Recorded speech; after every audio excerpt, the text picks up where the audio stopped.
សូមរងចាំភាពបន្តទៀត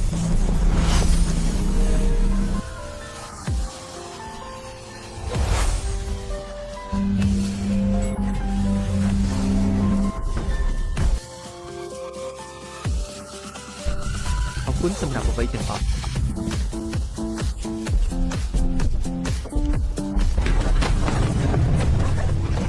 អូខេទៅរំលោភស្ត្រីកណ្ដាលថ្ងៃខ្ញុំនៅសល់នៅតែសេត្បូកសូមបងបកក្បាលឲ្យឆ្ងាយទៅ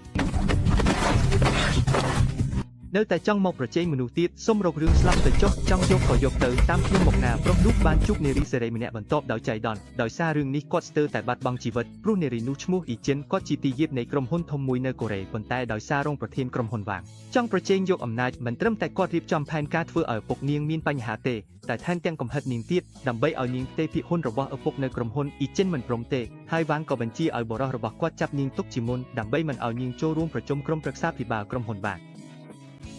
ដើម្បីមិនឲ្យការខិតខំរបស់ឪពុកធ្លាក់ចូលដៃមនុស្សអាក្រក់នាងត្រូវតែខិតខំគេចចេញពីលីហ្វដោយសារជីវិតជោគជ័យដែលតាសានដែលកំពុងដើរលេងក្នុងព្រៃបានជួយនាងអ៊ីចិនដែលរស់រានមានជីវិតនៅពេលនេះក៏នៅតែឯកាដោយគ្មាននរណាជួយដូច្នេះនាងត្រូវប្រើនាឡិកាជាថ្លៃឲ្យតាសានជួយស្វែងរកកន្លែងលាក់ខ្លួនជាមុនតែប្រុសនោះពិតជាល្អមែនទែនដឹកនាងត្រឡប់ទៅផ្ទះខ្លួនឯងអ៊ីចិនពេលចូលមកក្នុងផ្ទះឃើញស្ថានភាពបែបនេះគិតក្នុងចិត្តថានាឡិកាខ្ញុំប្រហែលជាស្រង់បាត់ទៅហើយដោយសារតែហេតុនេះនាងក៏បន្តបន្ទោសមិនឈប់តែតាសានវិញវើនាឡិកាឲ្យនាងវិញហើយនិយាយថា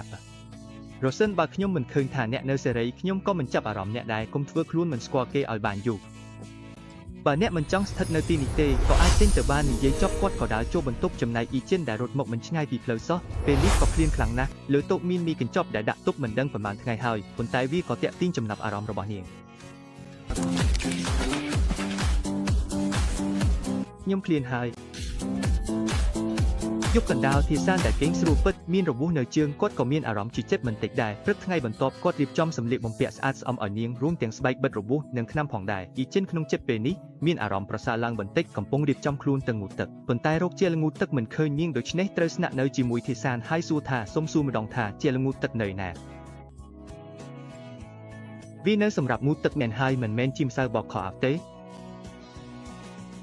គ្មានចម្រិតទេនាងដូច្នេះត្រូវព្រមព្រៀងចិត្តទៅសិនពេលនាងងូតទឹកចប់ហើយអេប្រូសម្លៀកបំពាក់ចេញមកនាងក៏ឃើញថាតាសានបានធ្វើម្ហូបរួចរាល់ហើយនិងកំពុងរងចាំនាងទំនាក់ទំនងរបស់ទាំងពីរបានចាប់ផ្ដើមផ្លាស់ប្ដូរពីពេលនោះមកមានការផ្លាស់ប្ដូរយ៉ាងស្រួលកាត់ឡើងខណៈដែលនៅម្ខាងទៀតបានដឹងថាអ៊ីចិនត្រូវបានជួយឲ្យរត់គេចចេញទៅដូច្នេះគាត់បានផ្ញើមនុស្សបន្ថែមជាច្រើនដើម្បីសួរសំណួររកទីតាំងរបស់នាងគ្រប់កន្លែងហ្នឹងអ៊ីចិនក៏ចាប់ផ្ដើមចូលចិត្តជីវិតបែបនេះផងដែរពីការប្រើពេលវេលាជាមួយតាសាននាងកាន់តែចូលចិត្តជីវិតបែបនេះបន្ថែមទៅទៀតហាក់បីដូចជាទំនាក់ទំនងរបស់ទាំងពីរនឹងคล้ายជារឿងពិតប៉ុន្តែវាត្រូវបានរំខានដោយពន្លឺចាំងចេញពីក្រៅបង្អួចនៅពេលដែលតាសាន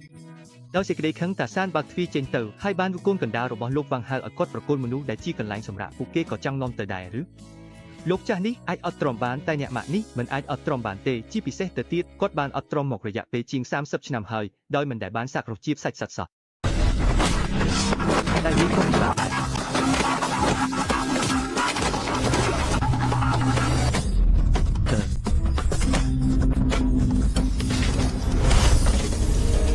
ខណៈពេលដែលគាត់កំពុងដោះស្រាយរឿងល្បែងទាំងនេះចប់នៅពេលនោះបុរសការពារនានីផ្ទាល់របស់អ៊ីចិនក៏នាំមនុស្សមកទីនេះផងដែរ